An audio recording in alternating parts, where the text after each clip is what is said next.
지금 일본 정부가 패닉에 빠졌습니다. 며칠 전 다카이치 총리는 이렇게 말했습니다. 대마도는 일본 땅이다. 한국이 뭘 할 수 있겠나? 그러나 그 한마디는 오만함을 넘어 일본 스스로 벌인 외교적 자해였고, 그 이후 일본은 중국의 경제 제재와 국제사회의 차가운 시선을 동시에 맞으며 전례 없는 혼란 속으로 빠져들었습니다. 일본이 선택한 강경 노선은 결국 자국 경제를 마비 직전까지 몰아넣었고, 뒤늦게 한국이 이미 수십 년 전부터 축적해온 자료들을 접한 일본 관료들은 31년 동안 외면해왔던 진실이 무엇이었는지 뼈저리게 깨닫게 되었습니다. 과연 그들이 어떤 사실을 마주하게 된 걸까요? 저는 이 충격적인 몰락의 서막을 직접 목격한 사람으로서 지금부터 그 이야기를 들려드리려 합니다. 구독과 좋아요 눌러주세요. 안녕하세요. 저는 마이클 앤더슨입니다. 저는 토론토에 있는 국제해양전략연구소에서 동북아 해양 분쟁을 전문적으로 연구해 왔습니다. 지난 25년 동안 저는 센카쿠 열도, 남중국해, 쿠릴 열도와 같은 복잡한 영토 분쟁 지역을 분석하며 각국의 해군력과 지정학적 영향력을 평가했고, 서구 정부의 아시아 전략 수립을 자문하는 일을 맡아왔습니다. 그날 아침 연구소 20층 회의실에는 부드러운 햇살이 스며들고 있었지만 저는 묘한 긴장감을 느꼈습니다. 다카이치 산나 일본 총리가 국회에서 중대한 발언을 했다는 소식이 방금 전 도착했기 때문이었습니다. 그 발언의 요지는 중국이 대만을 침공할 경우 일본이 집단 자위권을 행사할 수도 있다는 것이었습니다. 제 테이블 앞에는 50페이지가 넘는 두꺼운 브리핑 자료가 놓여 있었고, 제임스가 며칠간 공들여 준비한 분석 보고서가 그 안에 정리돼 있었습니다. 저는 천천히 자료를 읽어 내려가면서 일본이야말로 아시아에서 가장 안정적인 민주주의 국가라는 확신을 다시금 굳히고 있었습니다. 회의가 시작되자 동료들의 의견도 연달아 나왔습니다. 독일 출신의 한스는 차분하게 말했습니다. 다카이치 총리의 발언은 용기를 보여준 결정이라고 생각합니다. G7은 민주주의 국가로서 당연한 입장이라고 했고, 프랑스 출신 마리 역시 고개를 끄덕였습니다. 그녀는 일본이 서구 세계가 신뢰할 수 있는 확실한 파트너라고 말했죠. 중국의 패권주의에 맞서는 일본의 태도는 분명 인상적이었습니다. 저 또한 그들의 의견에 동조했습니다. 일본은 메이지 유신 이후 150년 동안 서구 문명과 제도를 적극적으로 받아들이며 발전해왔고, 아시아에서 드물게 서구적 가치 체계를 이해하는 국가였습니다. 그런데 그때 한국 전문가인 이준호 박사가 뜻밖의 질문을 던졌습니다. 다카이치 총리는 독도 문제는 자주 언급하면서 왜 대마도 이슈는 한 번도 입에 올리지 않는 걸까요? 저는 순간 고개를 갸웃했습니다. 대마도라는 지명 자체가 낯설었습니다. 25년간 동북아 정세를 연구하면서도 그런 작은 섬까지 주목해 본 적이 없었기 때문입니다. 중요한 것은 늘 큰 그림이라고 생각했으니까요. 마리가 호기심 어린 얼굴로 물었습니다. 대마도요? 어떤 곳인가요? 이준호 박사가 설명을 이어갔습니다. 부산 인근에 위치한 섬으로 역사적 배경이 복잡하며 최근 한국에서 영유권을 주장하고 있다는 것이었습니다. 저는 속으로 고개를 저었습니다. 한국이라는 나라는 참 흥미로운 곳이구나. 그런 생각이 스쳤습니다. 독도도 모자라 이제는 일본의 다른 영토까지 요구한다고 생각했지만 그 자체가 부정적이라기보다 성장하는 중견국이 가진 자연스러운 욕심이라고 여겼습니다. 한스가 신중한 어조로 말했습니다. 한국도 성장했지만 일본과는 여전히 격이 다르죠. 경제 규모만 봐도 차이가 큽니다. 저 역시 비슷한 생각을 하고 있었습니다. 한국은 빠르게 발전하고 있었지만 일본과 같은 전통적 강국과 직접 비교하기에는 아직 부족하다고 생각했습니다. 제임스가 조심스럽게 말을 이었습니다. 한국 해군이 많이 성장했다고 들었습니다만 일본 해상자위대와 비교하면 여전히. 말을 끝맺지 않았지만 저는 그 뉘앙스를 이해할 수 있었습니다. 저는 속으로 이준호 박사가 한국을 다소 과대평가하는 건 아닐까 생각했습니다. 물론 한국의 기술력과 성장 속도를 높이 평가했지만 일본이라는 나라가 가진 저력은 쉽게 흔들릴 것 같지 않았습니다. 바로 그때 연구소 소장 로버트 교수가 회의실로 들어왔습니다. 그는 분위기를 둘러본 뒤 뜻밖의 제안을 했습니다. 마이클 직접 한국에 가서 현지 사정을 파악해보는 게 어떨까? 로버트 소장의 한마디에 저는 순간 숨이 멎는 듯 했습니다. 한국 출장이라니요. 물론 연구자로서 새로운 현장을 경험한다는 건 나쁘지 않은 기회였지만 솔직히 큰 기대를 걸지는 않았습니다. 중국이나 일본처럼 국제 정치의 중심축이 되는 주요국도 아닌 한국에서 과연 어떤 새로운 전략적 인사이트를 얻을 수 있을까? 그런 의문이 먼저 떠올랐습니다. 소장님, 정말 필요한 일일까요? 저는 조심스럽게 물었습니다. 시간 대비 효율성도 고민이었고 지금까지처럼 객관적 자료 분석만으로 충분히 판단할 수 있다고 생각했기 때문입니다. 그런 제 생각을 읽기라도 한 듯 로버트 소장은 차분하지만 단호한 표정으로 답했습니다. 마이클, 동부가 정세가 빠르게 변하고 있어. 우리가 놓치고 있는 분야가 있을지도 몰라. 소장의 말에는 언제나 깊은 의미가 담겨 있었기에 저는 그 말을 흘려들을 수 없었습니다. 알겠습니다. 일주일 정도 다녀오겠습니다. 제가 그렇게 말하자 이준호 박사가 의미심장하게 미소를 지었습니다. 직접 보시면 많은 것들이 새롭게 보일 겁니다. 마이클 박사님. 저는 예의 바르게 웃으며 고개를 끄덕였지만 마음 한편에서는 여전히 반신반의했습니다. 한국도 물론 흥미로운 나라일 것이라 생각했지만 25년간 다져온 제 지식과 경험을 흔들 만큼의 무언가가 숨어 있을 거라곤 상상도 하지 못했습니다. 그저 성실하고 부지런한 중견국의 흐름을 확인하고 돌아오겠지, 그렇게 예상했을 뿐이었죠. 그러나 며칠 뒤 인천공항에 도착한 순간 제 기대와 판단은 완전히 무너져 내리기 시작했습니다. 인천공항에 발을 내딛는 순간부터 분위기가 예상과 달랐습니다. 북적이고 혼란스럽고 감정적인 분위기를 떠올렸던 제 편견과 달리 공항 전체는 놀라울 정도로 차분하고 질서정연했습니다. 저를 마중 나온 사람은 한국 외교부 동북아시아국 김성훈 과장이었습니다. 마이클 박사님, 멀리서 오시느라 고생 많으셨습니다. 준비한 자료들이 많으니 차근차근 살펴보시죠. 그의 말투는 흥분도 항변도 없었습니다. 제가 예상했던 감정적인 주장이나 일방적 관점의 전달과는 달리 마치 국제학술 세미나에 참석한 듯 침착하고 논리적이었습니다. 두툼한 브리핑 파일과 태블릿을 들고 있는 모습에서 오랜 준비와 치밀함이 느껴졌습니다. 차량으로 이동하는 동안 김 과장은 바로 브리핑을 시작했습니다. 박사님께서 캐나다에서 25년간 해양 전략을 연구하셨다고 들었습니다. 그렇다면 대마도 해협의 전략적 가치를 평가하실 때 어떤 지표를 우선 보시나요? 저는 잠시 당황했습니다. 한국 측이 이렇게 전문적인 질문을 던질 것이라고는 생각하지 못했기 때문입니다. 글쎄요. 해상교통로의 중요도나 군사적 가치 정도가 핵심이겠죠. 제가 답하자 김 과장은 고개를 끄덕이며 메모를 남겼습니다. 맞습니다. 그런데 혹시 다카이치 총리가 왜 독도는 자주 언급하면서 대마도 문제는 거의 입에 올리지 않는지 궁금하지 않으셨나요? 그 질문에 저는 말문이 막혔습니다. 정말로 생각해 본 적이 없었기 때문입니다. 독도나 대마도나 제게는 단순한 작은 섬일 뿐이었고 정치적 수사 이상의 의미를 가진다고는 여겨본 적이 없었습니다. 특별한 이유가 있습니까?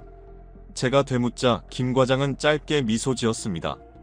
정확한 데이터를 보시면 금방 이해하실 겁니다. 그는 태블릿을 열어 자료를 보여주기 시작했습니다. 먼저 일본의 에너지 수입 현황부터 보시죠. 석유 99.6%, 천연가스 97.2%, 석탄 99.3%를 해외에 의존하고 있습니다. 저는 익숙한 통계라 생각하며 고개를 끄덕였지만 이어지는 그의 설명은 제 머릿속의 지도를 완전히 뒤흔들어 놓았습니다. 문제는 이 에너지의 90% 이상이 대마도 해협을 통과한다는 점입니다. 특히 중동에서 들어오는 석유와 호주에서 오는 가스는 거의 모두 이 루트를 이용합니다. 저는 처음 듣는 이야기였습니다. 25년간 동북아를 연구하면서도 어느 국가의 보고서에서도 이런 세부적 분석을 본 적이 없었기 때문입니다. 정확한 통계입니까? 제가 묻자 김 과장은 태블릿 화면을 확대하며 담담하게 답했습니다. 일본 자원에너지청과 국토교통성의 공식 데이터입니다. 그 순간 저는 깨달았습니다. 제가 알고 있다고 믿어온 동북아의 질서가 흔들리고 있다는 사실을, 그리고 한국은 제가 예상한 것보다 훨씬 더 깊이, 훨씬 더 넓은 시야로 이 지역을 파악하고 있다는 사실을. 일본 자원에너지청과 국토교통성의 공식 데이터입니다. 김 과장은 태블릿 화면을 손가락으로 확대하며 수치를 명확히 보여주었습니다. 2025년 기준으로 일본으로 향하는 에너지 수송선의 92.3%가 대마도 해협을 통과합니다. 이 수치는 일본 정부도 공개를 꺼리는 매우 민감한 정보죠. 저는 그 숫자를 보는 순간 숨이 턱 막히는 것 같았습니다. 90%를 넘는다는 것은 선택지가 사실상 없다는 의미였습니다. 그리고 더 놀라웠던 건 그 수치를 한국이 정확히 파악하고 있다는 사실이었습니다. 그렇다면 이 해협에 문제가 생기면 어떻게 되는 겁니까? 제가 묻자 김 과장은 준비된 사람처럼 곧바로 말을 이었습니다. 48시간 안에 일본 주요 공장들이 가동을 멈추게 됩니다. 72시간이면 전력 부족 사태가 시작되고요.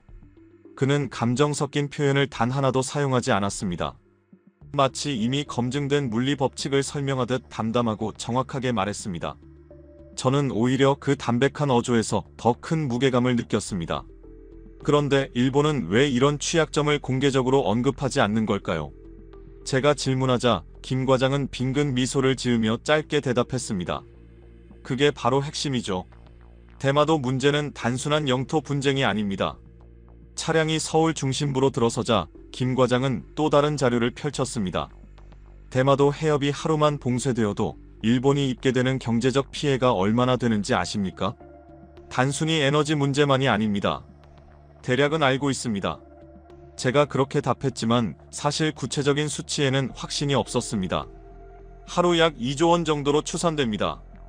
그는 산업별 충격 규모가 정리된 자료를 넘기며 설명했습니다. 에너지 공급이 끊기면 제조업 전반이 마비되고 도요타에서 소니까지 모든 핵심 기업이 순차적으로 생산 중단에 들어갑니다. 제 머릿속에는 지금까지 제가 알고 있던 동북아의 구조와는 전혀 다른 지도가 그려지기 시작했습니다. 캐나다에서 지난 25년 동안 받아왔던 브리핑과는 완전히 다른 관점이었거든요. 그렇다면 한국의 관점은 어떤 겁니까? 제가 묻자 김 과장은 한층 진지한 표정으로 대답했습니다. 우리는 감정이 아닌 사실로 말합니다. 다카이치 총리가 31년 동안 강경 발언을 이어왔지만 대마도만큼은 침묵한 이유가 여기에 있습니다. 이 데이터들이 모든 걸 설명해줍니다. 외교부 청사에 도착하자 훨씬 더 체계적인 브리핑이 준비돼 있었습니다. 회의실에는 국방부, 해양수산부, 산업통상자원부 등 여러 부처의 전문가들이 자리에 앉아 있었고 각자의 앞에는 두꺼운 자료집이 놓여 있었으며 화면에는 상세한 지도와 통계표가 띄워져 있었습니다. 마이클 박사님께서 객관적 연구를 위해 방문하셨다고 들었습니다. 회의를 주재한 차관보가 환영 인사를 건넸습니다. 저희가 준비한 자료를 차근차근 살펴보시면 왜 이 문제가 단순한 영토 분쟁이 아닌지 이해하실 수 있을 겁니다. 그러나 진짜 충격은 그 다음날 부산에서 기다리고 있었습니다. 김 과장이 마지막으로 했던 말이 머릿속을 맴돌고 있었습니다. 박사님, 내일 부산 해군기지를 보시면 더 흥미로운 사실을 확인하시게 될 겁니다. 한국 해군이 대마도 해협에서 어떤 역할을 하고 있는지 말입니다. 다음날 저는 아침 일찍 KTX에 몸을 실었습니다. 기차 창밖으로 스쳐 지나가는 한국의 풍경을 바라보며 전날 들은 이야기들을 곱씹었습니다. 정말 한국이 그런 전략적 우위를 가진 나라일까? 아직은 선뜻 믿기 어려웠습니다. 부산역에 도착하자 해군 중령 한 분이 기다리고 있었습니다. 그는 자신을 박민수 중령이라 소개하며 해군본부 정보작전처에서 근무하고 있다고 말했습니다. 마이클 박사님, 오늘 확인하실 내용이 많습니다. 준비되셨죠? 해군 기지로 이동하는 차량 안에서 박 중령은 간단한 브리핑을 시작했습니다. 그의 말투와 태도는 자신감에 차 있었지만 오만함이 없었습니다. 그 순간 저는 직감했습니다. 오늘 제가 보게 될 것들이 어쩌면 지난 25년의 연구 인생을 통째로 흔들 수도 있겠구나 하고요. 오늘 방문하실 곳은 우리 해군 작전사령부의 일부 구역입니다. 박중령은 그렇게 말하며 차량을 돌렸습니다. 물론 보안상 모든 시설을 보여드릴 수는 없지만 대마도 해협과 관련된 핵심 운영 체계는 충분히 확인하실 수 있을 겁니다. 기지 정문을 통과하는 순간 공기의 밀도가 달라졌습니다. 엄격하게 배치된 경비병들의 시선, 표준화된 절차로 진행되는 보안 검색, 그리고 움직임 하나까지 군더더기가 없는 요원들의 태도는 그 자체로 경고처럼 느껴졌습니다. 25년 동안 세계 곳곳의 군사시설을 방문해 본 저였지만 이 정도로 정교하고 삼엄한 분위기를 뿜어내는 곳은 손에 꼽을 정도였습니다. 첫 번째로 안내된 곳은 부두였습니다. 그리고 그곳에서 저는 한동안 말문을 잃고 서 있을 수밖에 없었습니다. 거대한 함정 두 척이 나란히 정박해 있었기 때문입니다. 저 함정들이 저도 모르게 중얼거리자 박중령은 기다렸다는 듯 자랑스러운 표정으로 설명을 이어갔습니다. 왼쪽이 세종대왕급 이지스 구축함이고 오른쪽이 올해 새로 진수한 KDDX급 차세대 구축함입니다. 세종대왕급도 이미 세계 정상급이지만 KDDX는 그보다 한 단계 더 발전한 플랫폼이죠. 제가 알고 있던 한국 해군의 이미지는 이 정도가 아니었습니다. 눈앞에 선 세종대왕급 하나만 해도 웬만한 서구 국가의 주력 전투함을 압도할 정도였습니다. 길이 166m, 만재 배수량 약 1만 1천 톤에 이르는 거대한 선체는 그 자체로 압도적 존재감을 뿜어냈습니다. 갑판에 촘촘히 배치된 128기의 수직 발사관은 미국의 알레이버크급마저 능가하는 수준이었습니다. KDDX의 주요 특징을 보여드리겠습니다. 박중령은 태블릿을 켜고 정밀한 도면과 사양을 화면에 띄웠습니다.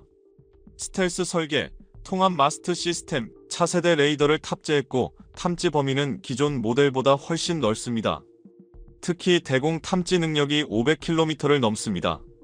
그 수치를 듣는 순간 저는 본능적으로 숨을 들이켰습니다. 그 정도면 대마도 해협은 물론이고 일본 본토의 상당 부분을 포착할 수 있다는 뜻이었습니다. 정말 그렇게까지 성능이 나옵니까? 제가 묻자 박중령은 고개를 끄덕이며 말했습니다. 직접 확인해 보시죠. 작전센터에서 실시간 감시 화면을 보여드리겠습니다. 작전센터에 들어서자 제 시야는 즉시 거대한 스크린들에 사로잡혔습니다. 중앙 메인 스크린에는 대마도 해협의 실시간 상황이 표시되고 있었고 수십 개의 작은 점들이 움직이는 모습이 보였습니다. 각 점은 선박을 의미하며 종류별로 색상이 달랐습니다. 양옆의 보조 스크린에서는 기상정보, 통신 상황, 주변국 함정 동향이 실시간으로 갱신되고 있었습니다. 현재 대마도 해협을 통과하는 모든 선박이 실시간으로 포착되고 있습니다. 작전 장교가 화면을 가리키며 담담하게 설명했습니다. 민간 선박부터 군함까지 모두 분류되고 있고 세부 동향은 자동 분석 시스템을 통해 파악됩니다. 저는 화면에서 붉은 표식이 몇 개 보이는 것을 확인하고 물었습니다. 저 빨간 표식들이 일본 해상자위대 함정입니까? 맞습니다. 현재 이즈모급 헬기 탑재 구축함 한 척, 무라사메급 구축함 두 척이 대마도 인근에서 훈련 중입니다. 작전 장교가 클릭 몇 번을 하자 화면에는 각 함정의 이름, 이동속도, 승조원 규모, 무장 현황까지 표시되었습니다. 그 정밀함은 제가 과거 어떤 국가에서도 보지 못한 수준이었습니다. 25년 동안 해양 전략을 연구해온 저였지만 이런 실시간 감시 능력이 존재한다는 건 상상조차 하지 못했습니다. 어떻게 이런 정밀한 정보 수집이 가능합니까? 제가 묻자 박중령은 조용히 웃으며 대답했습니다. 한미일 안보 협력이 강화되면서 정보 공유 체계가 크게 발전했습니다. 특히 2024년 이후 한국의 역할이 급격히 확대되었습니다. 작전 장교는 또 다른 화면을 띄워 보여주었습니다. 이건 작년 한미일 합동훈련 당시의 지휘체계 자료입니다. 한국군이 맡은 위치를 보십시오. 화면에는 훈련 조직도가 나타났고 한국군은 단순한 참여국이 아니라 핵심 지휘 라인에 위치해 있었습니다. 일본보다 위에 위치한 여러 지휘 노드가 한국을 중심으로 움직이고 있었습니다. 저는 순간 아무 말도 할 수 없었습니다. 제가 오랫동안 믿어왔던 동북아의 힘의 균형이 지금 이 방 안에서 조용히 뒤집히고 있었다는 사실을 깨달았기 때문입니다. 한국이 일본보다 상위 지휘권을 가지고 있는 건가요? 제가 놀란 목소리로 묻자 박중령은 한치의 망설임도 없이 답했습니다. 해양작전 분야에서는 그렇습니다. 우리의 해양 감시 능력과 정보 분석 체계가 국제적으로 인정받은 결과죠. 특히 대마도 해협만큼은 한국이 주도적 역할을 맡고 있습니다. 그 말이 제 귓가에 오래 남았습니다. 저는 그 순간 지난 25년 동안 제가 굳게 믿어왔던 동북아 해양 세력 판도가 완전히 잘못되었다는 사실을 깨달았습니다. 한국은 단순히 성장하는 중견국이 아니었습니다. 이미 이 지역의 핵심 플레이어로 자리 잡고 있었던 겁니다. 이건 우리가 알고 있던 한국이 아니야. 저도 모르게 혼잣말을 흘렸는데 박중령이 들었는지 미묘하게 미소를 지었습니다. 박사님, 아직 보셔야 할 것이 더 있습니다. 이제 정말 중요한 걸 보여드리죠. 그는 저를 또 다른 구역으로 안내하기 시작했습니다. 그리고 그곳에서 저는 지금까지 봤던 것보다 훨씬 충격적인 사실과 마주하게 될 줄은 상상도 못했습니다. 한국이 단순히 대마도 해협을 감시하는 수준이 아니라 전혀 다른 차원의 무언가를 준비하고 있다는 흔적이 조금씩 드러나고 있었기 때문입니다. 박중령이 저를 데려간 곳은 해군 기지 내부의 한 연구동이었습니다. 오늘 오후에는 역사 자료를 검토해 보시죠. 대마도 문제는 현재만으로 판단할 수 있는 사안이 아닙니다. 과거를 정확히 알아야 전모를 이해할 수 있어요. 그는 건물 앞에서 멈춰섰고 문이 열리자 마치 대학교 도서관을 연상시키는 조용한 공간이 나타났습니다. 하지만 일반 도서관과는 확연히 다른 점이 있었습니다. 온도와 습도가 철저히 관리되고 있고 벽면과 천장에는 보안 시스템이 촘촘하게 설치되어 있었습니다. 이곳은 해군 역사연구소입니다. 동부가 해양사와 관련된 핵심 자료들이 여기 모여 있습니다. 오늘 안내를 맡은 분은 김정현 박사였습니다. 서울대학교에서 한일 관계사를 전공했다고 자신을 소개했습니다. 마이클 박사님, 대마도에 관한 역사적 사실들을 차근차근 보여드리겠습니다. 아마 많이 놀라실 겁니다. 첫 번째로 가져온 자료는 조선왕 조실록의 복사본이었습니다. 한문 원문과 영어 번역본이 함께 준비되어 있었고 김 박사는 1419년 기록부터 살펴보자고 말했습니다. 그 시기 조선이 대마도를 정벌한 기록이 나옵니다. 저는 그 내용을 꼼꼼히 읽어 내려갔고 놀라움을 숨길 수 없었습니다. 조선이 직접 대마도를 공격해 왜구 세력을 소탕했다는 기록이 생생하게 적혀 있었던 것입니다. 이 기록이 정확한 건가요?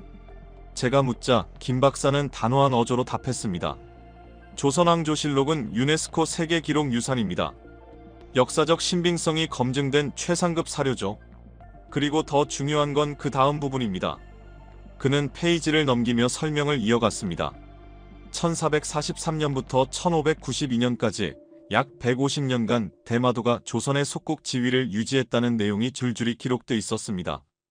특히 대마도주가 조선 국왕에게 정기적으로 조공을 바쳤다는 사실이 여러 차례 확인되었습니다. 1512년 기록은 더 직접적이었습니다. 대마도주 소우 요시타케가 조선에 사신을 보내 대마도를 신의 섬이라 부르며 조선의 울타리라고 표현한 문장이 적혀 있었습니다. 저는 입을 다물 수 없었습니다. 25년 동안 동부가 역사를 연구해왔지만 이런 기록은 단 한 번도 본 적이 없었습니다. 그런데 더 놀라운 것이 남아 있었습니다. 김 박사가 새로운 서류처를 꺼내며 말했습니다. 이건 1868년 메이지 유신 직후 일본 정부가 제작한 공식 지도입니다. 보시면 아마 충격을 받으실 겁니다. 그가 지도를 펼치는 순간 저는 얼어붙었습니다. 메이지 정부의 공식 지도에서 대마도가 조선 영역으로 표기되어 있었던 겁니다. 일본 영토가 아니라 조선의 이름 아래에 표시되어 있었습니다. 이게 정말 일본 정부 공식 자료입니까? 제가 물었고 김 박사는 일본 국립공문서관에 보관된 원본을 복사한 것이라며 인증 서류까지 보여주었습니다. 그 순간 저는 마음속에서 무언가가 무너지는 느낌을 받았습니다. 제가 평생 연구해온 동북아의 상식이 지금 제 눈앞에서 조용히 그러나 명확하게 뒤집히고 있었습니다. 1870년까지 일본은 대마도를 자국 영토로 인식하지 않았습니다. 그런데 갑자기 1876년부터 일본 영토라고 주장하기 시작했죠. 그 순간 제 머릿속은 복잡한 질문들로 가득 찼습니다. 왜 이런 결정적인 역사적 사실들이 서구학계에 거의 알려지지 않았던 걸까? 왜 이렇게 중요한 자료들이 국제적으로 공개되지 않은 걸까? 제가 그렇게 묻자 김 박사는 잠시 씁쓸한 표정을 지었습니다. 19세기 말부터 20세기 초까지 서구 열강은 동아시아에 큰 관심이 없었습니다. 일본이 서구식 외교 제도를 받아들이며 근대화되자 서구는 자연스럽게 일본의 말만 들었습니다. 그 시기에 한국의 목소리가 반영될 수 있는 구조가 아니었죠. 그는 또 다른 서류를 꺼내 들었습니다. 마이클 박사님, 더 충격적인 건 해방 이후 기록입니다. 이승만 대통령이 1949년부터 1960년까지 총 60차례나 대마도 반환을 공식 요구했습니다. 저는 그 숫자의 말을 잃었습니다. 60차례라니요? 정말 그렇게 많이 요구했단 말입니까? 대한민국 외교부의 공식 기록입니다. 김 박사는 각 연도별 문서를 펼쳐 보였습니다. 1949년 1월 8일 첫 번째 요구를 시작으로 매년 반복적으로 제기한 정황이 모두 남아 있었습니다. 그러나 미국은 이를 철저히 묵살했습니다. 김 박사는 특히 1951년 샌프란시스코 평화조약과 관련된 자료를 보여주었습니다. 이승만 대통령이 미국에 보낸 편지를 보시죠. 그 편지 속에서 이승만 대통령은 대마도가 역사적으로 한국 영토였으며 일본이 불법적으로 점유했다는 사실을 구체적인 근거와 함께 조목조목 제시하고 있었습니다. 제가 그 편지를 읽어내려가는 동안 머릿속에는 두 가지 감정이 동시에 들었습니다. 놀라움과 분노. 논리적이고 체계적인 자료임에도 왜 국제사회는 이를 외면했을까? 제가 그 질문을 던지자 김 박사는 짧게 답했습니다. 냉전 때문이었습니다. 미국은 일본을 소련을 견제하기 위한 핵심 전진기지로 삼고 싶어 했습니다. 따라서 일본의 영토를 축소하기보다는 강화하는 쪽으로 정책을 편 것이죠. 그가 마지막으로 보여준 서류는 1952년 미국 국무부 내부 문서였습니다. 여기 보시면 당시 관료들의 솔직한 생각이 담겨 있습니다. 거기엔 이렇게 적혀 있었습니다. 대마도 문제는 복잡하지만 일본을 위해 묻어두는 것이 더 유리하다. 저는 그 문장을 읽자마자 한동안 말을 잇지 못했습니다. 미국이 이 문제를 의도적으로 외면했다는 것이 너무나 분명했기 때문입니다. 그렇다면 지금까지 이 문제가 해결되지 않은 이유는 무엇인가? 김 박사는 단호하게 말했습니다. 서구가 관심 없어서 묻혀 있었을 뿐입니다. 역사적 증거는 차고 넘치지만 힘의 논리에 가려져 있었던 겁니다. 저는 그 순간 깨달았습니다. 제가 25년간 연구해온 동북아 역사에는 거대한 공백이 존재했고 그 공백은 단순한 우연이 아니라 누군가의 전략적 선택이었을 가능성이 크다는 사실을. 박사님, 내일은 더 중요한 분을 만나게 되실 겁니다. 김 박사가 의미심장한 말투로 말했습니다. 도쿄에서 30년간 대마도 문제를 연구해온 일본 학자가 특별히 시간을 내셨습니다. 아마 지금까지 보신 것들보다 더 충격적인 이야기를 듣게 될 겁니다. 다음 날 서울로 복귀한 저는 김정현 박사의 주선으로 예상치 못한 사람을 만나게 되었습니다. 화상회의 화면에 비친 사람은 일본 도쿄의 단나카 히로토 교수였습니다. 그는 30년간 한일 관계사를 연구해온 일본 학계의 권위자였습니다. 화상 연결이 되자 그는 조심스럽게 말문을 열었습니다. 마이클 박사님, 한국에서 어떤 자료들을 보셨는지 궁금합니다. 꽤 충격적인 자료들을 접하셨을 것 같은데요. 저는 지난 며칠간 살펴본 내용들을 차분히 설명했습니다. 조선왕조실록, 메이지 시대 공식 지도, 이승만 대통령의 반환 요구 등 모든 핵심 내용들을 정리해 말했습니다. 그러자 단나카 교수의 얼굴빛은 점점 어두워졌습니다. 정말 그런 자료들을 모두 보셨군요. 그는 한숨을 길게 내쉬며 말했습니다. 사실 일본 학계에서도 그런 기록들의 존재는 알고 있습니다. 그럼 도대체 뭐가 문제라는 겁니까? 제가 조심스럽게 묻자 그는 잠시 망설이다가 입을 열었습니다. 그의 대답은 제가 일본에 대해 가져왔던 마지막 남은 확신마저 뒤흔들 준비를 하고 있었습니다. 일본에서는 대마도 문제를 공개적으로 논의하기가 매우 어려운 분위기입니다. 단나카 교수의 말은 조심스러웠지만 그 속에는 제가 상상하지 못한 무거운 현실이 담겨 있었습니다. 특히 학자들 사이에서도 대마도는 사실상 금기 주제라고 했습니다. 저는 그 말이 쉽게 믿기지 않았습니다. 학문의 자유가 보장된 일본에서 특정 주제가 금기라니 도대체 무슨 이유 때문일까? 구체적으로 어떤 어려움이 있습니까?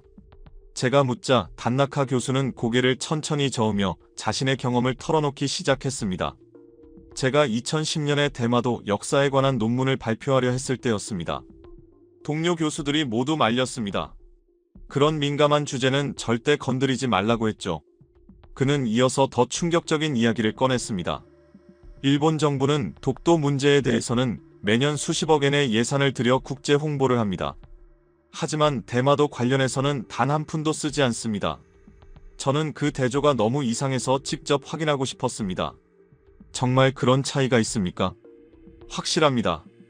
단나카 교수는 2025년 일본 외무성 예산 자료를 화면에 띄웠습니다. 독도 관련 홍보비는 연간 50억 엔이 배정되어 있었습니다. 반면 대마도 관련 예산은 완전히 제로였습니다. 저는 그 극명한 차이에 눈이 갔습니다. 같은 영토 문제라고 주장하면서 왜 하나는 엄청난 예산을 쓰고 다른 하나는 아예 입도 떼지 않는 걸까? 혹시 다카이치 총리의 과거 발언들에서도 같은 패턴이 보이나요? 저는 다시 물었습니다. 단나카 교수는 고개를 끄덕이며 자료를 정리해 화면에 띄웠습니다. 바로 그 점이 가장 이상한 부분입니다. 다카이치 씨는 1993년부터 31년 동안 극우 성향의 정치인으로 활동하며 독도, 위안부, 야스쿠니, 역사교과서 문제 등 거의 모든 민감한 이슈에서 강경한 입장을 보여왔습니다. 그가 보여준 발언 기록을 보자 저는 놀랄 수밖에 없었습니다. 독도에 대해서만 수백 차례 이상 강경 발언을 한 기록이 남아있었던 겁니다. 1994년에는 독도는 명백한 일본 고유 영토라고 했고 2003년에는 한국의 불법 점거라고 주장했습니다. 그렇다면 대마도에 대해서는 어떤 발언이 있었습니까? 제가 묻자 단나카 교수는 잠시 자료를 뒤적이다가 고개를 들었습니다. 놀랍게도 단 한 차례도 없습니다. 31년 동안 정치 활동을 하면서 대마도라는 단어를 단 한 번도 입에 올린 적이 없습니다. 정말 한 번도요. 제가 다시 확인하자 그는 단호하게 말했습니다. 저희가 모든 기록을 조사했습니다. 국회 발언, 언론 인터뷰, 공식 문서, SNS 게시물까지 전부 살펴봤는데 대마도라는 단어는 한 번도 등장하지 않았습니다. 단나카 교수는 조금 망설이다가 더 충격적인 이야기를 들려주었습니다. 2019년에 한 기자가 다카이치 씨에게 대마도 문제에 대한 견해를 물은 적이 있습니다. 그런데 그녀의 반응이 정말 이상했습니다. 갑자기 말을 더듬으며 그 문제는 복잡한 사안이라며 얼버무리고 곧바로 다른 질문으로 넘어갔습니다. 31년 동안 극우적 발언을 아무렇지 않게 해오던 사람이 유독 대마도 문제에서만 갑자기 말을 피하는 모습이었습니다. 저는 점점 확신이 생기기 시작했습니다. 일본이 의도적으로 이 문제를 회피하고 있다는 확신이었습니다. 혹시 다른 일본 정치인들도 같은 패턴을 보입니까? 제가 묻자 단나카 교수는 약간 피곤한 표정으로 답했습니다. 거의 모든 극우 정치인이 그렇습니다. 아베 전 총리도 자민당 강경파 의원들도 대마도만큼은 언급을 피합니다. 그렇다면 왜 그런 겁니까? 제가 물었고 단나카 교수는 잠시 침묵한 뒤 조심스럽게 입을 열었습니다. 솔직히 말씀드리면 일본 정부가 이 문제에 대해 자신이 없는 것 같습니다. 독도와 달리 대마도는 역사적 근거가 약하다는 사실을 내부에서도 알고 있는 거죠. 그는 이어서 더 충격적인 추측을 제시했습니다. 제 생각에는 일본 정부 내부에 대마도 관련 극비 자료가 있을 겁니다. 아마 한국의 영유권 주장을 뒷받침하는 내용이 포함되어 있어서 공개할 수 없는 것 같습니다. 정말 그렇게 생각하십니까? 제가 묻자 단나카 교수는 주저하지 않고 말했습니다. 확신합니다. 일본 정부의 이상한 침묵에는 반드시 이유가 있습니다. 뭔가를 숨기고 있는 것이 틀림없습니다. 화상회의가 끝난 뒤 저는 깊은 생각에 잠겼습니다. 독도 문제에서는 한치의 양보도 없는 일본 정부가 유독 대마도 문제에서는 완전히 침묵하는 이유, 그 침묵 뒤에는 분명히 세상에 드러내고 싶지 않은 진실이 존재한다는 확신이 들었습니다. 바로 그때 김정현 박사에게서 전화가 걸려왔습니다. 마이클 박사님, 내일 정말 중요한 분석 자료를 보여드리겠습니다. 일본이 왜 그렇게 침묵하는지 그 경제적 이유를 확인하실 수 있을 거예요. 김정현 박사의 그 말이 계속 머릿속을 맴돌았습니다. 그리고 다음날 아침 저는 그 말의 의미를 온전히 이해하게 되었습니다. 한국개발연구원에 도착하자 경제분석팀 이성민 박사가 저를 맞이했습니다. 그는 마치 법정에서 결정적인 증거를 제시하듯 차분하면서도 단단한 목소리로 말했습니다. 마이클 박사님, 오늘 보실 자료는 일본이 왜 대마도 문제를 건드리지 못하는지 그 근본 이유를 보여줄 것입니다. 시뮬레이션을 통해 직접 확인하실 수 있을 겁니다. 대형 스크린이 켜지고 첫 번째 화면이 나타났습니다. 지난해 3월 스웨즈 운하 봉쇄 사건, 6일간의 봉쇄로 일본이 입은 피해부터 보시죠. 그 화면에는 당시 일본 산업계의 충격적 상황이 현실적으로 기록돼 있었습니다. 도요타 생산 라인은 3일 동안 멈췄고 소니는 2주간 부분 가동 중단에 들어갔습니다. 저는 그 사건을 기억하고 있었습니다. 유럽과 아시아 전체가 불안에 떨던 시기였죠. 구체적으로 어느 정도 손실이었습니까? 제가 묻자 이 박사가 그래프를 띄웠습니다.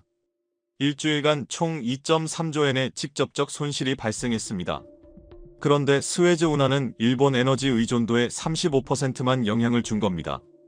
대마도 해협이 봉쇄되면 비교가 되지 않습니다. 그의 목소리는 차분했지만 그 안에 담긴 의미는 거대했습니다. 그리고 이어진 시뮬레이션.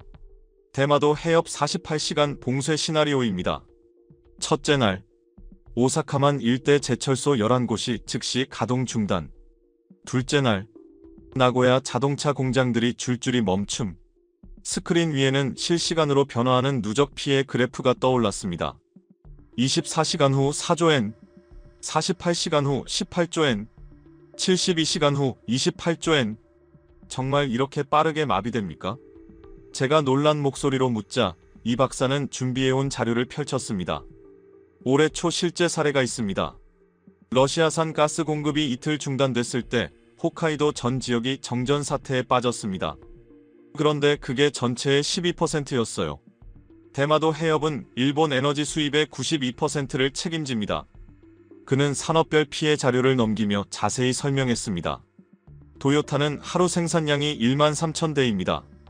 부품 공급이 끊기면 3일째부터 완전 가동 중단이며 하루 손실액이 250억 엔입니다.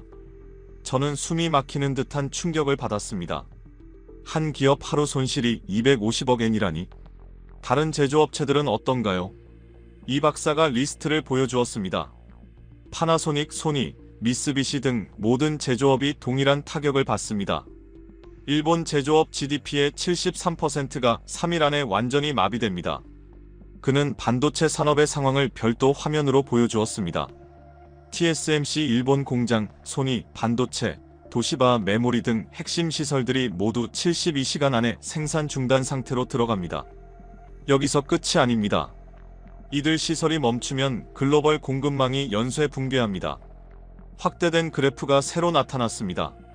금융시장 충격, 니케이 지수 15% 폭락, 엔화 30% 급락.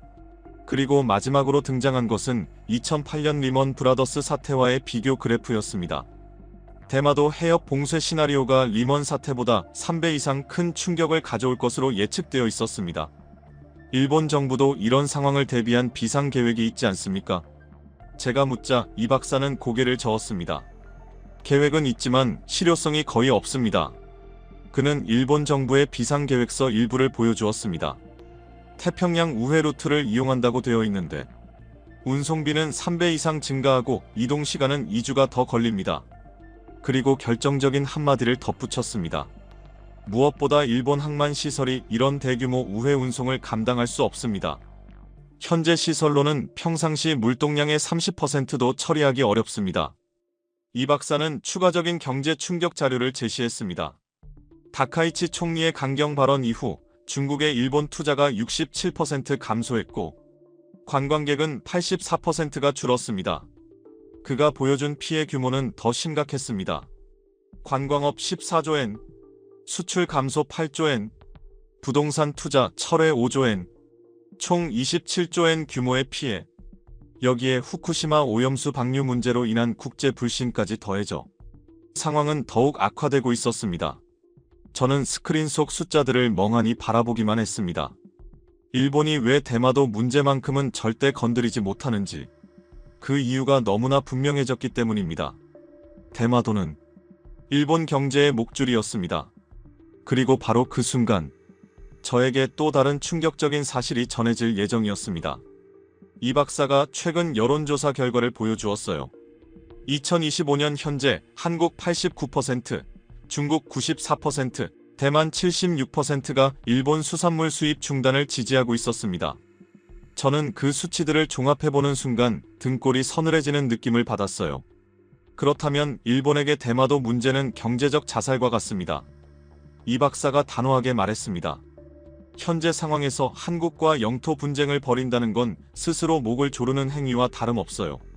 그가 마지막으로 보여준 자료는 일본 정부 내부 보고서 일부였습니다. 지난해 일본 경제산업성이 작성한 극비 문서였습니다. 대마도 해협 분쟁 시 국가 경제 붕괴 가능성 98%라고 평가되어 있었어요. 그는 이어서 현재 상황의 심각성을 다시 강조했습니다. 특히 중국과의 관계 악화로 대체 루트 확보도 어려워진 상태예요. 과거에는 중국 항구들을 경유할 수 있었지만 지금은 그것도 막혔거든요.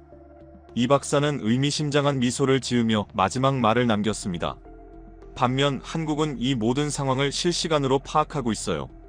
대마도 해협의 모든 선박 움직임을 24시간 감시하면서 말이죠. 저는 그제서야 모든 퍼즐이 맞춰지는 느낌이 들었어요. 일본이 독도에 대해서는 강경하게 나서면서도 대마도에 대해서만 완전히 침묵하는 이유가 명확해졌습니다. 이 문제는 일본의 경제적 생존과 직결되어 있었던 거예요. 이제 이해하셨죠? 이 박사가 마지막으로 말했습니다. 일본에게 이 해협은 단순한 바다가 아니라 경제적 생명줄입니다. 그래서 절대 건드릴 수 없는 급소인 거예요. 특히 현재처럼 중국과의 관계까지 악화된 상황에서는 더욱 그렇고요. 한국 방문 마지막 날, 저는 외교부 청사에서 실시간으로 벌어지는 국제 정세 변화를 목격하고 있었습니다. 김성훈 과장과 함께 상황실에 앉아 각국의 반응을 모니터링하고 있었어요. 그런데 바로 그 순간 충격적인 뉴스가 터졌습니다. 박사님, 중국 외교부 정례 브리핑이 시작됐습니다. 김 과장이 대형 스크린을 가리키며 말했어요. 마오닝 대변인이 단상에 서자 기자들이 일제히 손을 들었습니다. 첫 번째 질문이 나오자마자 분위기가 싸늘하게 바뀌었어요. 총리의 최근 발언에 대한 중국 정부의 입장은 무엇입니까? 그 질문이 나오자마자 마오닝 대변인의 표정이 순간 굳어졌습니다. 그리고 낮고 단단한 목소리로 말했어요. 일본의 일부 정치인들이 지속적으로 내놓는 악성 언행은 지역 평화와 안정에 전혀 도움이 되지 않습니다. 그녀의 목소리에는 분명한 분노가 담겨 있었어요. 제가 25년간 중국 외교부 브리핑을 지켜본 경험으로는 정말 이례적으로 강한 표현이었습니다. 그런데 더 놀라운 것은 그 다음 질문에 대한 답변이었습니다. 독도 문제에 대한 중국의 입장은 무엇인가? 마오닝은 잠시 침묵하더니 이렇게 말했습니다. 역사 문제는 해당 당사국들이 역사적 사실의 기초에 따라 적절히 해결해야 합니다. 김 과장이 저를 바라보며 의미심장한 표정을 지었어요. 박사님, 저 표현의 의미를 아시겠죠? 저는 고개를 끄덕였습니다. 중국이 사실상 한국의 독도 실효 지배를 인정한 것이었거든요. 상황실 직원들이 웅성거리기 시작했습니다. 역사상 처음 있는 일입니다. 한 관료가 흥분한 목소리로 말했어요. 중국이 한일 갈등에서 우리 편을 들다니요. 저는 그 순간의 충격을 잊을 수가 없었습니다. 25년간 동북아 정세를 연구하면서 중국이 한일 갈등에 개입하는 걸 본 적이 없었거든요. 중국은 항상 중립을 유지했어요. 그런데 이번엔 분명한 신호를 보냈습니다. 하지만 진짜 충격은 바로 그 직후였습니다. 제 휴대폰에 워싱턴 동료로부터 긴급 연락이 온 것입니다. 마이클, 지금 국무부가 난리야. 한국에 대한 평가를 전면 재검토한다고 해. 전화를 받자 동료의 목소리에서 강한 긴장감이 느껴졌어요. 펜타곤에서 올라온 보고서를 봤는데 한국 해군의 대마도 해협 감시 능력이 우리 예상을 완전히 뛰어넘는다고 하더군. 일본보다 훨씬 정확한 정보를 제공하고 있다고 했어요. 구체적으로 어떤 내용인가요? 제가 물었습니다. 한국이 실시간으로 제공하는 선박 추적 정보가 우리 위성 데이터보다 정확하다는 거야. 특히 북한 잠수함 동향 파악에서 일본을 완전히 압도하고 있다고 해. 동료의 설명에 저는 순간 할 말을 잃었어요. 그때 김 과장이 저를 바라보며 말했습니다. 미국 반응도 변하고 있는 것 같네요. 그의 말이 끝나기도 전에 또 다른 소식이 들어왔습니다. 일본 언론들이 중국의 발언에 대해 긴급 속보를 내보내고 있다는 것이었어요. 스크린에 일본 NHK 뉴스가 나타났습니다. 앵커의 당황스러운 표정이 생생하게 보였어요. 중국이 독도 문제에서 한국을 지지하는 듯한 발언을 했다는 내용이 주요 기사로 나오고 있었죠. 일본 정부 관계자들의 반응도 화면에 비쳤는데 모두가 말을 아끼고 있었습니다. 상황실에 있던 동북아국 직원이 추가 정보를 전했습니다. 일본 자민당 내부에서 비상회의가 소집됐다고 합니다. 다카이치 총리의 강경 노선에 대한 비판이 나오고 있다고 해요. 저희가 예상했던 대로 흘러가고 있어요. 김 과장이 조용히 말했습니다. 일본이 가장 두려워하는 시나리오죠. 중국과 미국이 모두 한국에게 기울어지는 상황 말입니다. 바로 그때 상황실에 다시 긴급 보고가 들어왔습니다. 유럽 주요 국가들의 반응이었어요. 독일 외무부가 동북아 영토 분쟁은 역사적 근거에 기초해 평화적으로 해결되어야 한다고 발표했다는 내용이었어요. 이것도 사실상 우리 편을 든 거예요. 외교부 동북아국 직원이 설명했습니다. 역사적 근거를 강조한다는 건 우리가 제시한 자료들의 신빙성을 인정한다는 뜻이거든요. 프랑스와 영국도 비슷한 논조의 성명을 발표했다는 소식이 연이어 들어왔어요. 저는 점점 상황의 심각성을 실감하기 시작했습니다. 지난 며칠간 한국에서 본 것들이 단순한 학술 자료가 아니었던 거죠. 박사님, 김 과장이 진지한 표정으로 말했습니다. 사실 오늘 저희가 보여드린 것들은 빙산의 일각에 불과해요. 진짜 중요한 건 내일 발표될 예정입니다. 무슨 발표요? 제가 궁금해하자 그는 의미심장한 미소를 지었습니다. 한국 정부가 대마도 문제에 대한 공식 입장을 발표할 예정이에요. 그리고 그와 함께 그가 잠시 말을 멈췄다가 계속했습니다. 전 세계가 깜짝 놀랄 만한 자료들을 공개할 겁니다. 상황실에 있던 모든 직원들이 저를 바라보고 있었어요. 뭔가 역사적인 순간이 다가오고 있다는 걸 모두가 느끼고 있었거든요. 박사님께서 캐나다로 돌아가시기 전에 그 발표를 직접 보실 수 있을 겁니다. 김 과장이 마지막으로 말했습니다. 아마 25년간의 연구 인생에서 가장 충격적인 순간이 될 거예요. 저는 그 순간 깨달았습니다. 제가 지금까지 목격한 모든 것들이 거대한 퍼즐의 일부에 불과했다는 것을 말이에요. 그리고 내일 마지막 퍼즐 조각이 공개될 것이었습니다. 다음 날 오전 한국 정부의 대마도 관련 공식 발표가 시작되었습니다. 김성훈 과장과 함께 청와대에 앉아있던 저는 평생 잊지 못할 순간을 목격하게 되었어요. 외교부 장관이 단상에 오르자 전 세계에서 온 수백 명의 기자들이 일제히 카메라를 들었습니다. CNN, BBC, NHK까지 모든 주요 언론이 집결해 있었어요. 오늘 대한민국 정부는 대마도에 관한 역사적 진실을 국제사회에 공개합니다. 그의 손에는 두꺼운 파일이 들려 있었어요. 600페이지 분량의 백서였습니다. 조선시대부터 현재까지의 모든 증거를 체계적으로 정리했습니다. 이제 전 세계가 진실을 알게 될 것입니다. 발표가 시작되자 저는 경악을 금치 못했어요. 한국 정부가 공개한 자료들의 수준이 상상을 뛰어넘었거든요. 일본 정부조차 모르는 메이지 시대 극비 문서들까지 포함되어 있었습니다. 특히 주목할 부분은 1870년 일본 내무성 극비 보고서였습니다. 장관이 화면을 가리키며 말했어요. 대마도를 조선 영토로 인정하고 편입 계획을 논의한 내용이 적혀 있습니다. 기자석에서 일본 NHK 기자가 당황한 표정으로 본사에 급히 연락을 취하는 모습이 보였어요. 실시간으로 전 세계에 중계되는 이 장면을 일본이 어떻게 반박할 수 있을까요? 더 충격적인 건 그 다음이었어요.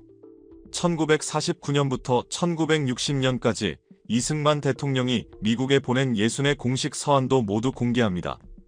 장관의 말에 미국 기자들이 술렁거렸어요.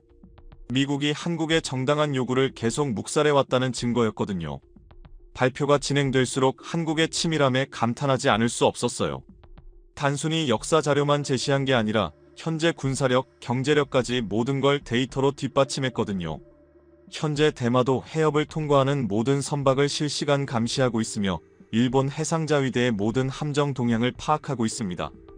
장관의 말에 일본 기자들의 얼굴이 새파랗게 변했어요. 발표가 끝나자 질문이 쏟아졌습니다. 첫 번째 질문은 CNN 기자였어요. 이런 압도적인 증거들이 있었는데 왜 지금까지 공개하지 않았나요? 때가 되지 않았기 때문입니다. 장관의 답변은 여유로웠어요. 우리는 급하지 않습니다. 진실은 언젠가 반드시 밝혀지니까요. BBC 기자가 물었어요. 일본의 반응을 예상하시나요? 일본은 이미 답을 알고 있습니다. 장관이 의미심장한 미소를 지었어요. 그래서 31년간 대마도에 대해서는 한마디도 하지 않았던 거죠. 발표가 끝나고 3일 후 저는 김포공항에서 캐나다행 비행기에 몸을 맡겼어요. 머릿속에는 지난 일주일간의 모든 순간들이 파노라마처럼 스쳐 지나갔습니다. 특히 일본 언론들이 완전히 침묵하고 있다는 소식이 인상적이었어요. 토론토에 도착한 지 일주일 만에 저는 연구소 긴급회의에 소집되었습니다.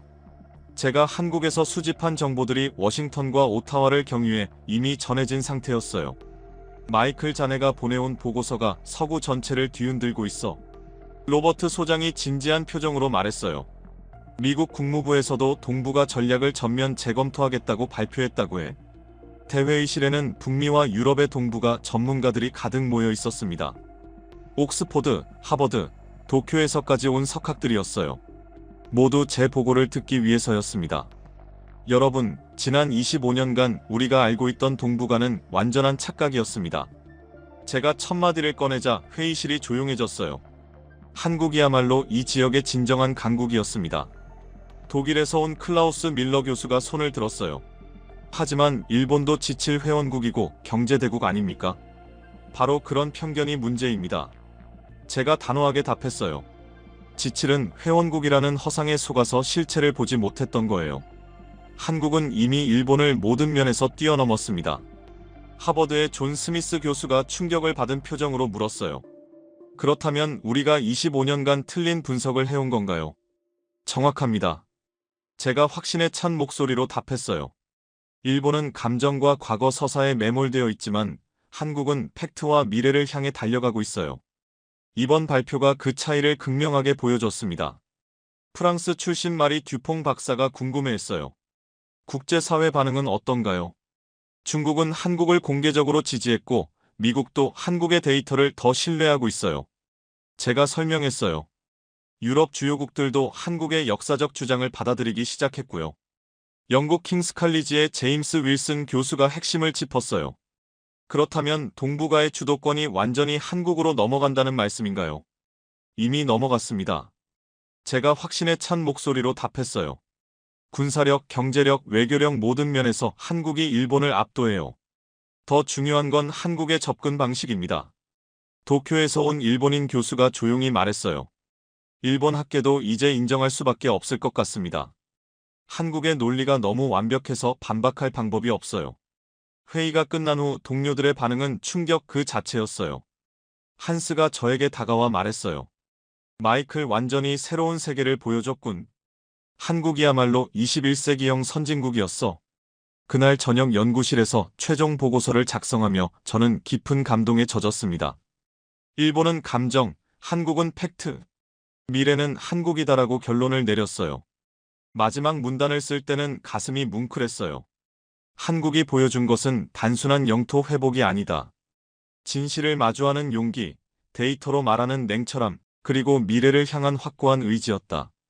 이것이야말로 진정한 선진국의 모습이다. 창밖으로 토론토의 야경이 보였지만 제 마음은 여전히 한국에 머물러 있었습니다. 대마도 해협에서 시작된 이 놀라운 여정이 동북아 전체의 새로운 시대를 열었다는 확신이 들었거든요.